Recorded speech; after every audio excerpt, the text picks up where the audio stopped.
Adriana Rede, uma amiga querida de muitos anos, que tudo que eu peço, ela aceita. E hoje ela vai falar para a gente de arte, que é o que ela é curadora de arte, né? Que ela melhor sabe fazer. E eu admiro muito o trabalho dela. E sou muito grato por todo momento que eu pedi. Nós estamos aqui com a Valéria Baracate também. Quando eu liguei para ela, eu falei: precisamos fazer um leilão de obra de arte. Em 15 dias ela correu e conseguiu todas as obras de arte por Instituto Arte de Viver Bem, e que fizemos um grande jantar com Fábio Porchat e as obras dos artistas da Adriana Rede. Então, quero agradecer a todos que estão aqui, a todos os convidados, a todos os participantes. Quero desejar um bom evento para todos e pedir a palavra para a Jaque, que possa conduzir aí o evento, como sempre, com muita sabedoria. Obrigado, gente. Vai chamar o palco a Adriana Rede, a querida curadora. Adriana, muito obrigada mais uma vez por ter aceito o nosso convite. Você é uma querida. Eu vou ler uma mini bio da Adriana aqui para a gente começar uma prosa bem interessante, trazendo a arte, o empoderamento feminino, com muitas questões interessantes, muitos aprendizados. Então, fiquem até o fim. Ela vai trazer informações muito interessantes.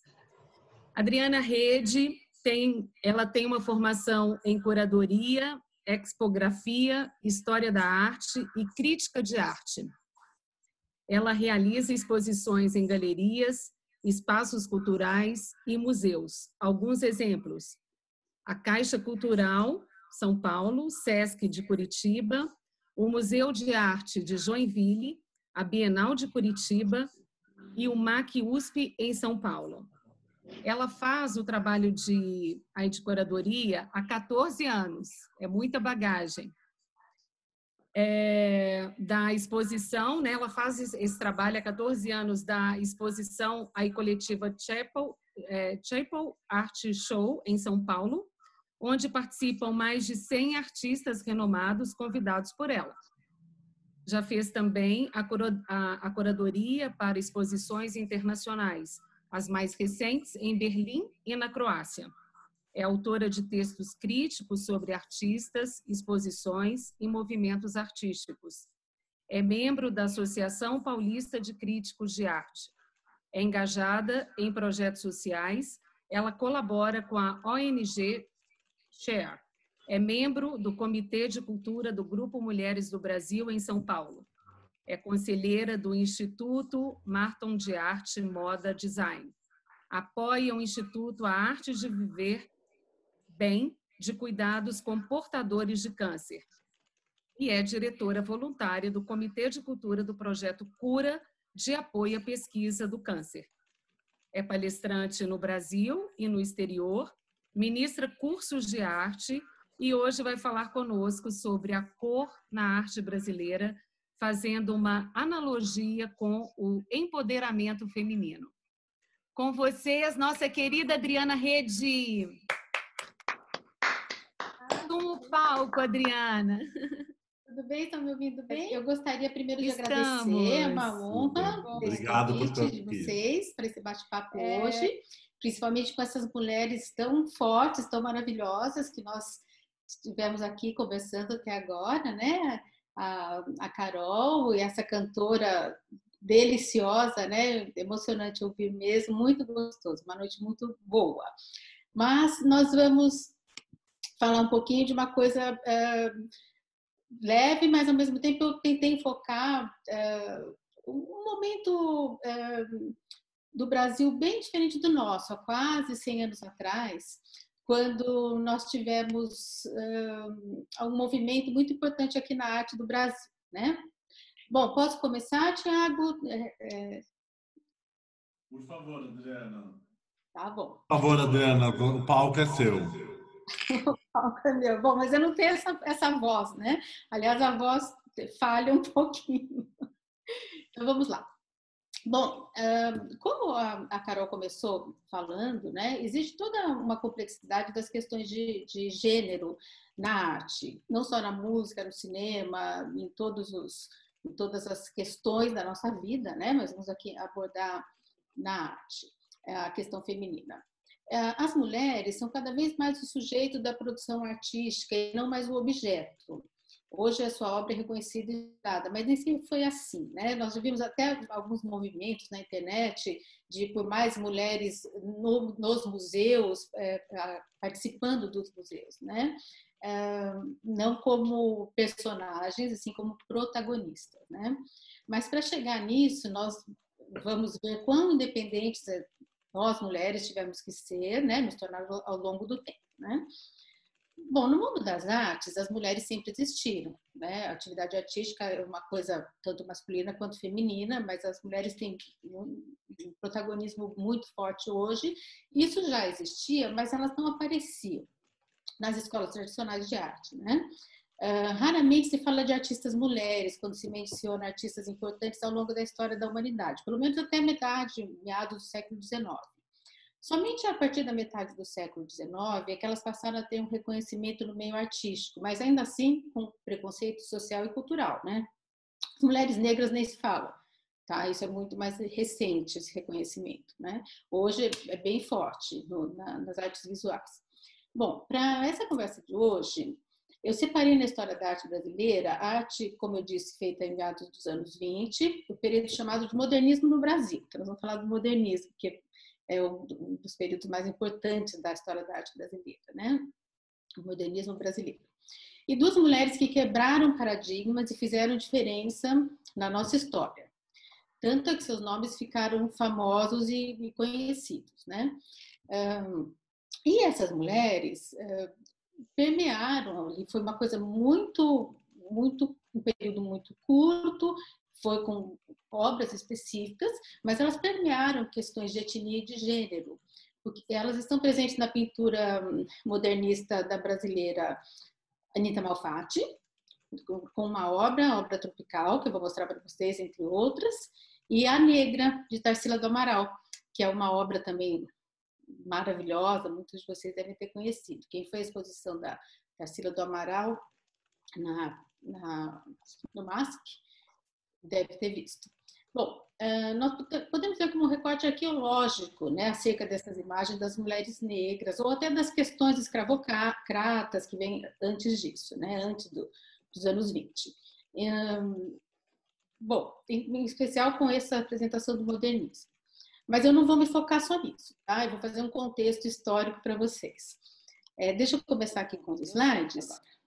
Bom, então voltando aqui no contexto histórico, né? Na história da arte, as influências das vanguardas artísticas europeias chegaram no Brasil no século XX, como nós estávamos falando, e tiveram seu ápice na Semana de Arte Moderna de 22. O movimento do modernismo buscava formas expressivas de rompimento com a arte clássica e tinha uma aspiração pelo novo. O mesmo aconteceu por aqui, isso na Europa em geral, no mundo, né? E o mesmo aconteceu por aqui, além de um desejo de renovação. Existia por parte dos artistas e intelectuais na época uma preocupação com a criação de uma identidade cultural brasileira que tivesse de acordo com a realidade do país. É o que a Carol falou de projeto de sociedade, né? É uma questão que tem que ser vista com outro contexto histórico, tá? Mas vamos falar disso aqui de alguma forma também, né? Bom, então nós vamos começar falando da Anita Malfatti. Ela foi a verdadeira musa da Semana de Arte Moderna de 22. Ela inicia em 1917 o movimento modernista no Brasil. Por que em 17? Eu já vou explicar para vocês. Fica meio estranho, né? 5 anos antes, né?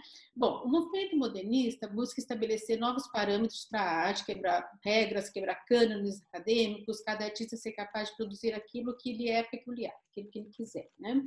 Vou contar um pouquinho primeiro a historinha dela para vocês, né? A história da Anita, bem rapidamente. Ela tinha o pai italiano e a mãe americana, a dona Beth, que dava aula de pintura e desenho no Mackenzie. Ela nasce com uma atrofia no braço e mão direita. Então, ela tinha aula de desenho e escrita com a mão esquerda. Então, ela foi desenvolvendo esse talento.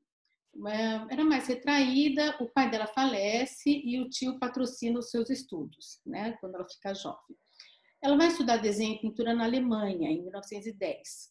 onde ela recebe influência do expressionismo alemão. Eu não estou conseguindo compartilhar a próxima tela aqui, mas eu vou falando aqui para vocês, tá? Se tiver algum probleminha aqui. Pronto. Voltou. Voltou? Tá a carinha da Tarsila aí? É um autorretrato, tá? Isso. Sim. Isso. Bom, então ela recebeu a influência do expressionismo alemão, cria várias obras nesse período lá, e em 1915 ela volta um pouquinho para o Brasil, a família acha que ela ainda não está pronta, esse tio e tal, eles queriam que ela fosse professora de arte, né? Porque ela era vista como uma pessoa com um certo probleminha e tudo mais no braço, então ela não...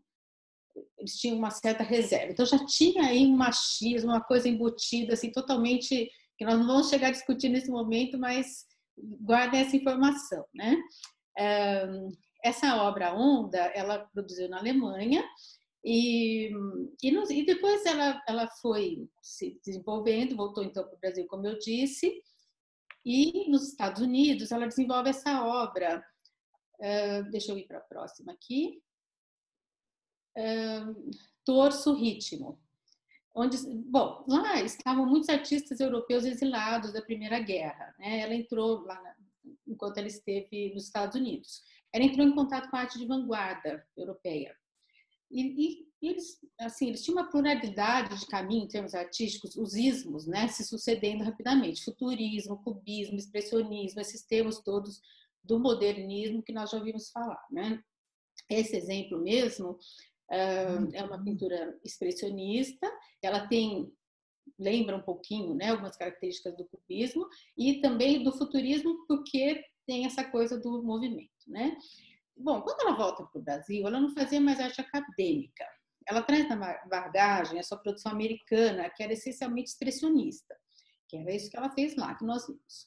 O tio patrocinador, né, da viagem dela, das duas viagens dela, achou horrível e disse: não foi para isso que eu te mandei para a Europa e para os Estados Unidos. Foi para conseguir uma profissão, não para fazer essa coisa dantesca.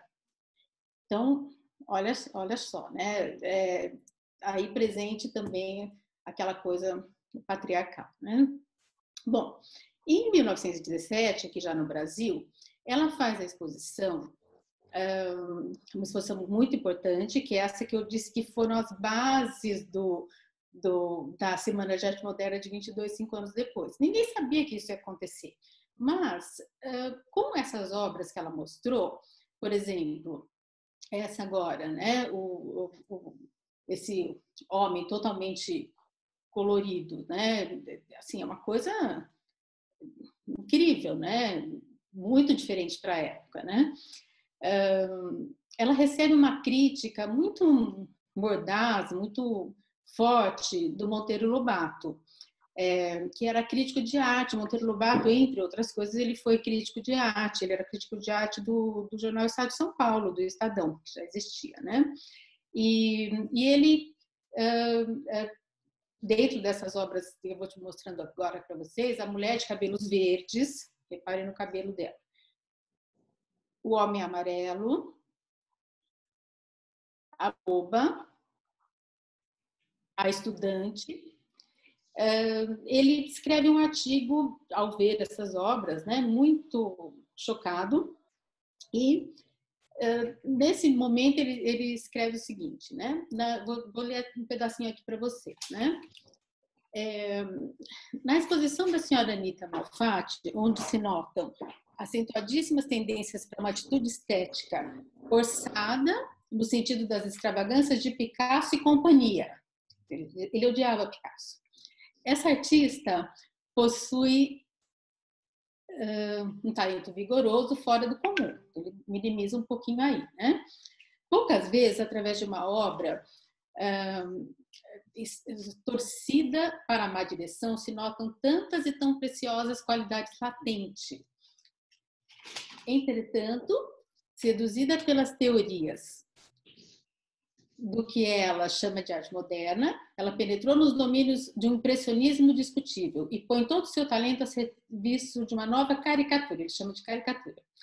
Sejam sinceros, futurismo, cubismo, impressionismo e tutti quanti não passam de outros tantos ramos de arte caricatural.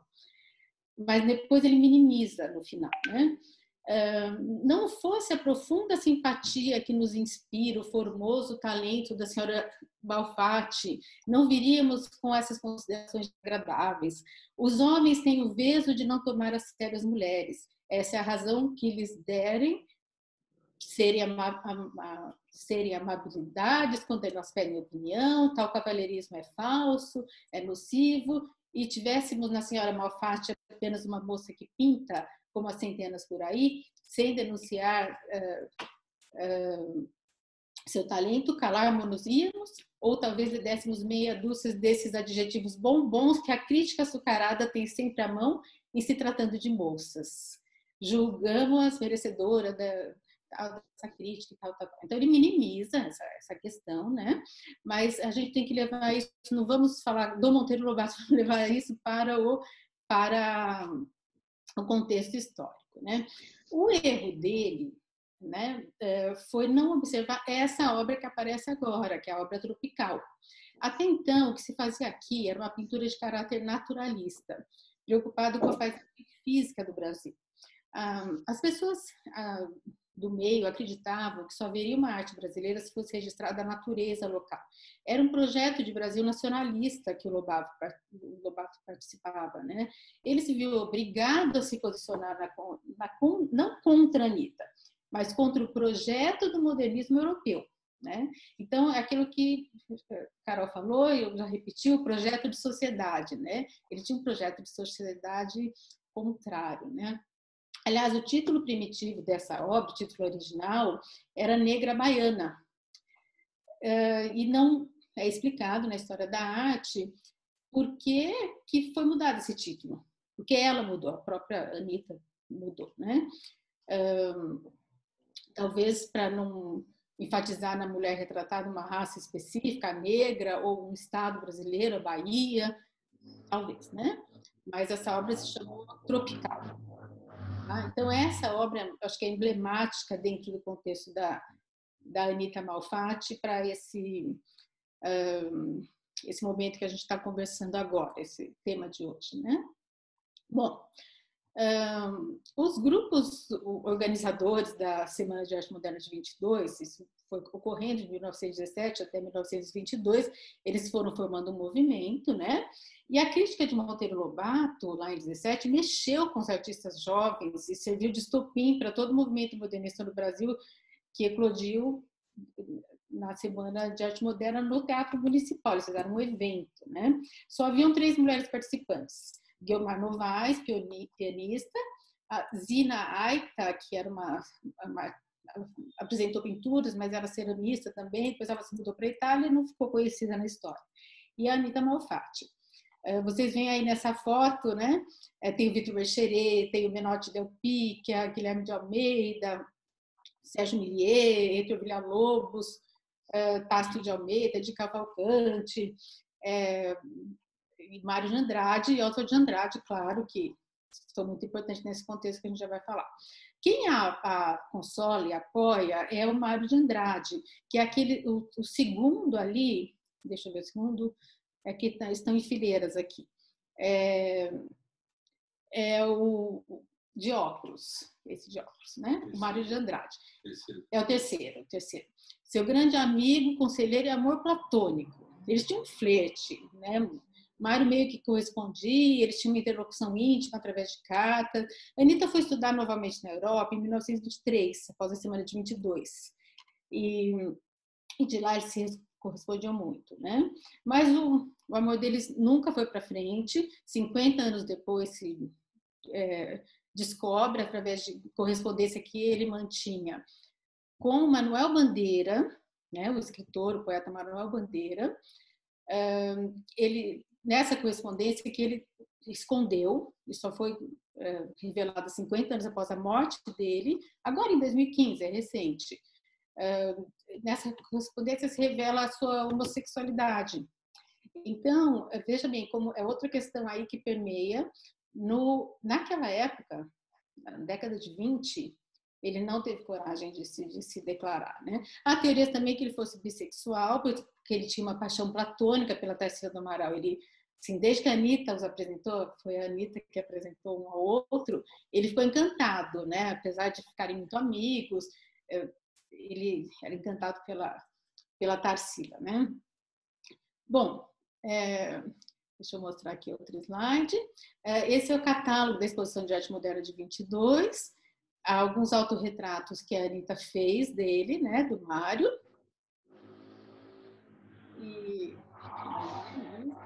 E a Anitta nunca se casou. Ela terminou a vida dando aulas. Depois que sua mãe faleceu, ela é essa do meio, sentadinha, e o Mário também faleceu. Ela viveu pouco tempo. O Mário de Andrade foi o grande amor da vida dela, né? Bom, mas o importante nessa história é notar o quanto a pintora Anitta Malfatti foi inovadora para sua época. Então, antes da Semana de Arte Moderna de 22, 1917, 5 anos antes, ela já quebrava paradigmas. Aquelas obras que nós vimos, O Homem Colorido, A Boba, mesmo a Tropical, que trazia a questão da baiana negra, que o nome da obra mudou para Tropical, ninguém sabe bem por quê, né? Para ver como realmente ela foi a grande dama da Semana de Arte Moderna de 22. Né? A Tarsila do Amaral não estava aqui no Brasil. Agora nós vamos falar um pouquinho da Tarsila. Por enquanto, já que Thiago está indo bem, está muito rápido, está devagar, como é que está? Tá ótimo, mas eu quero te fazer uma pergunta, Adriana, não consigo me furtar. Você começou a fala falando da Anitta que ela foi a grande musa da Semana de Arte Moderna. Por que não foi Tarsila? A Tarsila, deixa eu me colocar na tela aqui, deixa eu ver se eu consigo. Deixa eu tirar dessa, isso. A Tarsila, ela estava, nessa época, morando na Europa. Ela chega no Brasil 4 meses depois da Semana de Arte Moderna de 1922. Então, nesse período, ela não estava aqui. Ela realmente não participou, ela não teve obras, ela não ainda fazia parte do movimento. Tá? Quando ela vem para o Brasil, agora vamos começar então a falar da Tarsila. Deu para entender, Jaque? Sim. Tá, agora eu vou explicar mais detalhes. No fato. Como? Ela não estava em cima do fato, né? Ela não estava em cima do fato, ela chegou um pouquinho depois. Mas ela tinha uma personalidade muito forte, né? Ela viveu muito, ela produziu muito, e então ela viveu 86 anos. Bom, ela sempre seguiu as limitações do seu coração. Um pouquinho da historinha dela, nasceu no interior, em Capivari, no estado de São Paulo, numa fazenda, família tradicional. Ela estuda em São Paulo, no Colégio Sion. Com 16 anos, ela vai para o internato em Barcelona. E em 1906, ao voltar da Europa, ela se casa com 20 anos com o médico André Teixeira Pinto, que é primo da sua mãe, e tem uma filha chamada Dulce. É um casamento arranjado, né? Extremamente machista. O André Teixeira atraía constantemente, que era contra, e ele era contra o seu desenvolvimento artístico, não queria. Para ele, as mulheres deviam ficar em casa e dedicar-se exclusivamente à criação dos filhos. Coisa do século, né? Do século passado, dos anos 20. Né? Em 1913, ela se muda para São Paulo e começa a estudar arte. Em 1920, insatisfeita com a relação, ela pede o divórcio e a anulação do casamento. Na verdade, o desquite, né? Foi meio confuso porque ela pediu a anulação mesmo, né? Ela se separa dele em 1920 e vai para Paris. Ela não consegue anulação logo no começo, claro, né? Então, ela se separa dele, vai para Paris e vai estudar na Academia Julian, na Escola de Escultura e Pintura. Ela não participou da Semana de Arte Moderna, mas chega ao Brasil 4 meses depois, como eu falei, mas ela adere aos ideais da Semana de Arte Moderna e forma o grupo dos 5, que é o Mário de Andrade, a Tarsila, o Oswaldo de Andrade, a Anitta Malfatti e o Menotti Del Picchio, que é esse último. O Oswaldo se apaixona perdidamente por ela, né? O Oswaldo de Andrade, que era escritor, agitador cultural, uma série de coisas, né? Bom, na Europa, eles mantêm contato com os modernistas brasileiros e vanguardistas de lá. intelectuais, pintores, músicos e poetas. Ela estuda então eles ficam ali um período na Europa, né? Em 1923, e estuda depois da semana, né? Logo depois. Ela estuda com André Lotz, Albert Gleizes, Fernand Léger, mestres cubistas. Inclusive, essa obra, né, por exemplo, que ela apresentou é bem cubista, né? Bom, mas vamos entrar na negra, né? Que é um óleo sobre tela, tem 1,80 m. Hoje essa obra está no MAC, no Museu de Arte Contemporânea da Universidade de São Paulo, que fica aqui no prédio do Detran, faz parte do acervo, né? Bom, em 1923, a Tarsila realizou essa obra, que foi muito importante na carreira dela por apresentar as novas técnicas artísticas. Era isso que, né, o pano de fundo, né? E um encontro ao modernismo brasileiro, com essa preocupação do movimento com a identidade nacional.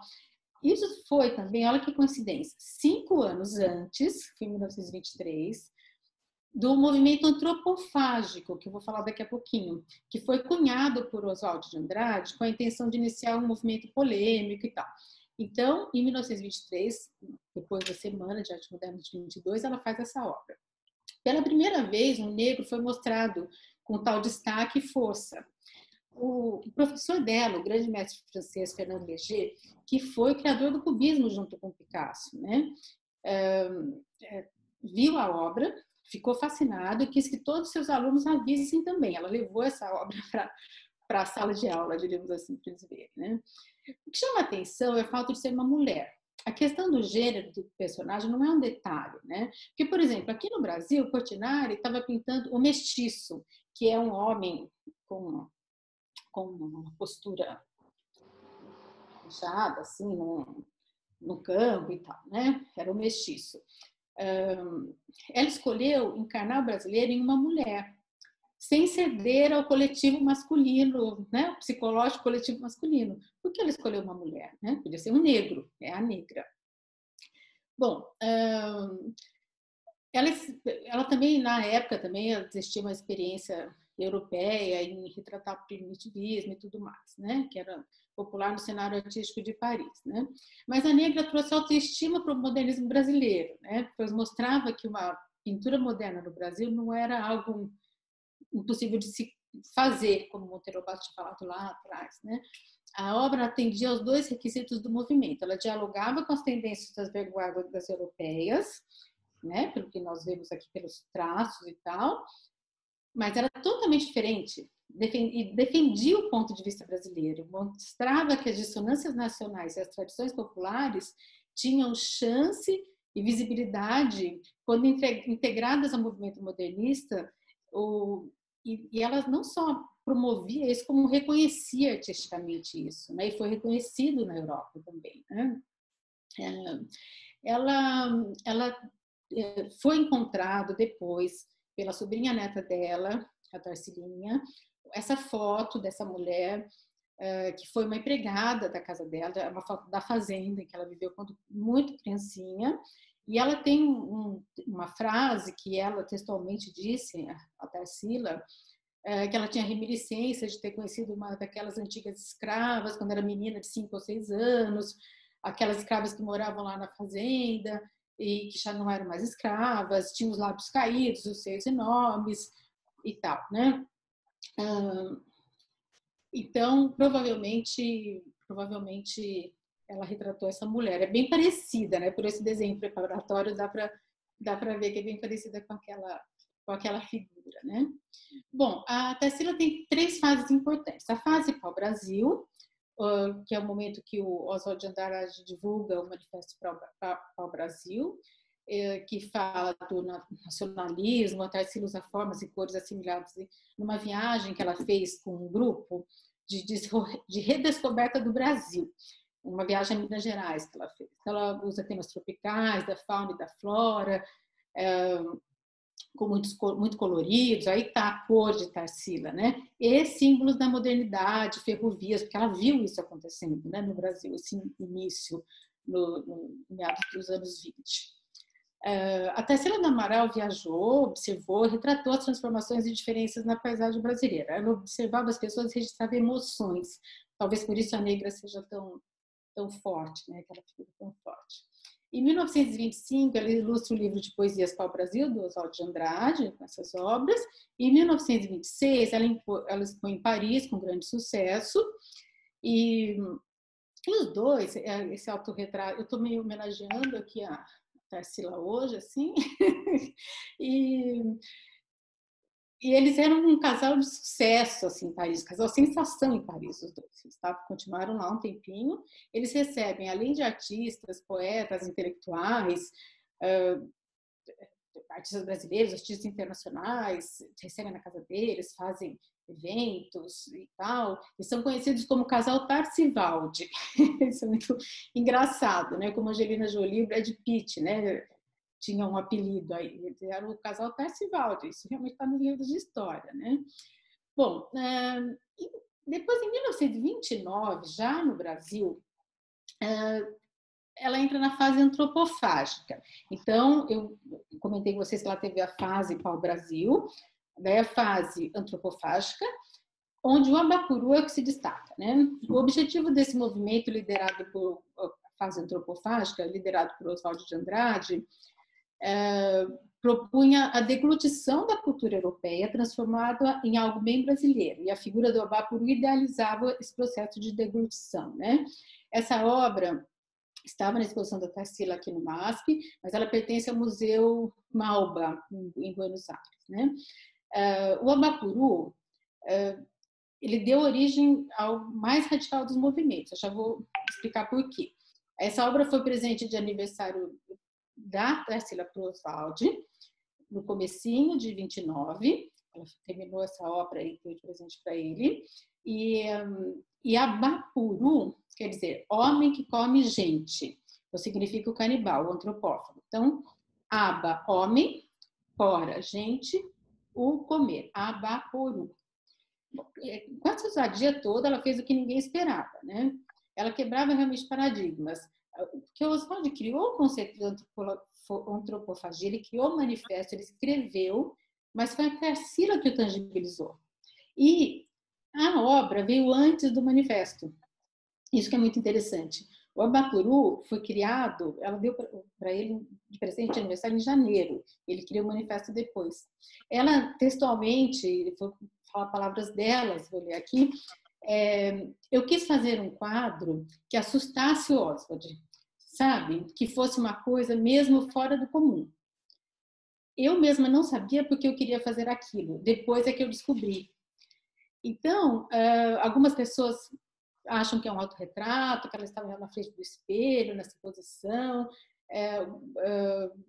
mas no contexto todo, ela cria uma obra maravilhosa, uma brasilidade, o conceito de antropofagia, né? De absorver as questões do mundo, de trazer para a nossa brasilidade, está toda aí dentro dessa obra, né? Já na tela antropofagia, convergem, eu vou para a próxima, pronto, não, isso, espera aí mais um, isso.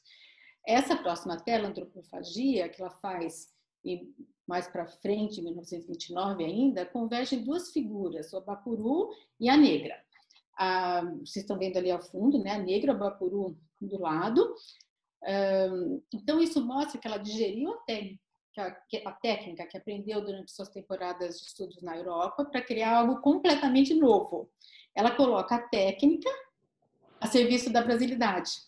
Isso é muito forte, né? Muito importante, nas cores de Tarsila. Essa obra está no Palácio dos Bandeirantes hoje, no Palácio do Governo de São Paulo. Bom, deixa eu ver aqui. Em 1929, consegui a tela. Ela expõe pela primeira vez no Brasil, no Rio de Janeiro, que ela fazia sucesso na Europa, mas aqui ela não tinha exposto ainda. Nessa tela cartão postal, nós vemos um macaco como um bicho quase que antropofágico de Tarsila ali na árvore. Não sei se vocês conseguem ver um macaco com um filhotinho ou uma macaca com um filhotinho, né? Então, uma coisa bem para dar aquela cara de antropofagia. A próxima tela que vocês vão ver, a Lua, foi deixa eu ver se eu consigo colocar. Vou comentar que a Lua foi aquela que foi vendida por 20 milhões de dólares no ano passado para o MoMA e tudo mais, né? Então esse reconhecimento dela veio muito posterior. Aqui a tela Lua, a famosa tela do MoMA. Mas isso é só um detalhe, né? Bom, em 1930, Oswald se separa de Tarsila. Eu vou, para ir mais rápido, eu vou pular aqui alguns slides. Eu vou para a tela, para o slide 47.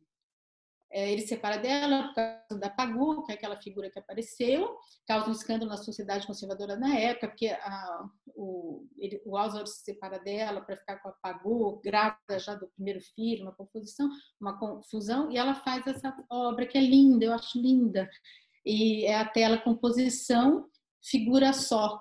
Ela faz essa tela em 1930, após a separação deles, né? Bom, daí a Tarsila tem uma fase social. Ela conhece o Osório César, tem um romance com ele, que é um psiquiatra comunista. Ele foi diretor de um grande hospital para doentes mentais, Juqueri, realizava trabalhos com a Anísio da Silveira, a doutora Anísio da Silveira, que é outra história, né?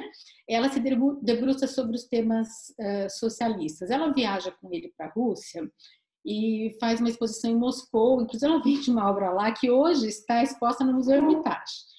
Após a viagem à União Soviética, ela passa a questionar o novo panorama econômico, político e social resultante da industrialização e do capitalismo, que já estava fortemente arraigado no Brasil, e traz como reflexo o desemprego, injustiça social, o êxodo rural. Então, ela cria essa obra, Operários, né, essa tela, em 1933, é grande, é uns 50 por 2 metros, que ela também fica no Palácio do Governo do Estado de São Paulo, hoje faz parte do acervo, mas se vê aí uma drástica mudança na escolha das cores em relação à fase anterior, né? Os rostos, os tons, né? Esse quadro é um retrato do conjunto de operários brasileiros, né? Da massificação do trabalho, as condições de vida nas cidades, né? E a próxima tela, essa tela também maravilhosa, poética, eu acho, que é a Segunda Classe, o nome é Segunda Classe, também é um óleo de 1933, onde ela retrata essa questão dos retirantes, né? A expressão do capitalismo do Brasil, do preço pago pelos trabalhadores para ter seu êxito garantido, eles tinham que vir para a cidade e tudo mais, né? Bom, depois disso, tem a queda da Bolsa de Nova York, a família perde tudo, ela se separou do Osório César, e tem que se entender como o comunismo, na época, era uma coisa moderna, avant-garde, né? Contra o sistema, né? Da Era Vargas, né? Eles estavam na Era Vargas na época, e ela conhece o jornalista carioca Luiz Martins, 20 anos mais jovem, essa pessoa da foto, bonito, 20 anos mais jovem do que ela, ele era cronista e crítico de arte. Ele foi seu último amor, sendo seu companheiro por aproximadamente 18 anos, né? E ela fez alguns autorretratos deles, esse em 1934 e esse próximo na década de 40. Bom, para fechar, eu vou deixar com esse slide da antropofagia, que simboliza bem tudo isso que nós falamos, né?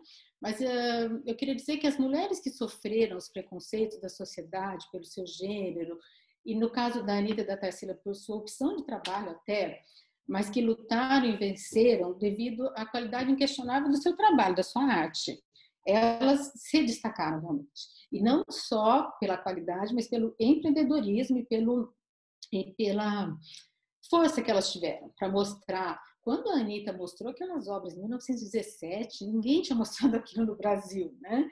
Aquelas obras, A Boba, O Homem Amarelo, O Homem Colorido e tudo mais, né?